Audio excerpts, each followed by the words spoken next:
كانت بعض الصور اللي شفناها يعني في الفيسبوك ديال الملعب مركب الامير مولاي عبد الله اللي ربما تاثرت الارضيه ديالو بالامطار الغزيره والعاصفيه اللي عرفتها المملكه مؤخرا. لا اولا انا كنشكرك على طرح هذا السؤال، لان اولا كانت كاينه فيديو وكاينه صوره. نعم. غادي نبدا بالفيديو. اولا انا قلتها الان قبل قليل ان الفيديو فيها واحد السوء ديال النيه، واللي فيها غياب ديال الروح ديال المواطنه. انا كنقول يمكن تكون اخطاء، يمكن تكون اشياء اللي خصها تصحح، ولكن ماشي بداك الخبط باش دارت ديك لا فيديو اللي كترجع لشهر غشت. ولا رجعتي لا فيديو غادي تسمع بان الصوت ديال الاشغال وديال المطرقه وديال مازال كيتسمع.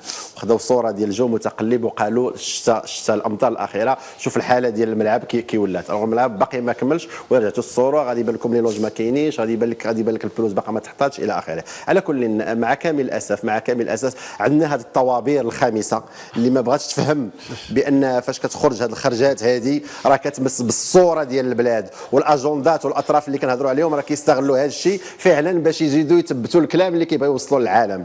فحرام اننا نبغيو نسيئوا الصوره والسمعه ديال بلادنا بهذه الاشياء المفتعله. عطيونا غير اللي كاين صحيح وما عندناش اشكال، ولكن باش تفتعلوا وتختلقوا اشياء اللي ما كايناش ودار اون فيديو اللي كترجع ل5 شهور هذه وتحط او 3 شهور هذه وتحط على اساس ان الامطار الاخيره هي اللي سبات في هذا الشيء. فاعتقد بان هذا الشيء غير، هذا احساس وسلوك غير مواطن. هذه الملاحظه الاولى.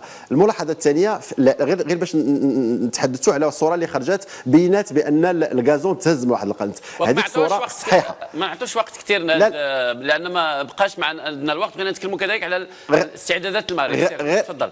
غير باش نقول لك بان الفيفا جات وشافت لا بولوز وعبرات على الارتياح ديالها. حنا عندنا دفتر تحملات، هذاك دفتر تحملات راه ماشي الصوره اللي غادي تهضر عليه. هذيك دفتر تحملات راه الفيفا والاخصائيين ديالها هما اللي كيجيو كيهضروا عليه. زيد عليها ان هذيك الشتا اللي جات حنا بالنسبه لنا كانت مهمه، لان غادي تبين لنا بزاف ديال العيوب، لان حتى الشركات اللي دارت ما دارش لا ريسبسيون. حنا كنتمناو ان فعلا يكون خطا باش ديك الشركه تحمل المسؤوليه ديالها. على كل، اللي بغيت ناكد عليه بان الحمد لله لنا ما نفتخروا به. يتقال لي بغا يتقال في هذا الشيء، لنا ما نفتخروا بهذا الشيء، لان هذا الشيء مازال تبع المراقبه، وهذا الشيء مازال تبع المتابعه، وهذا الشيء مازال يعني كاين فرق او اخصائيين ديال الفيفا اللي كيجيو كيفليو الملعب يعني بكل شبر باش يشوفوا واش وفق المعايير او لا، او ربما غابت المعايير، وبالتالي كيكون تقرير اللي غادي يشوفوا الملأ في هذا الاتجاه.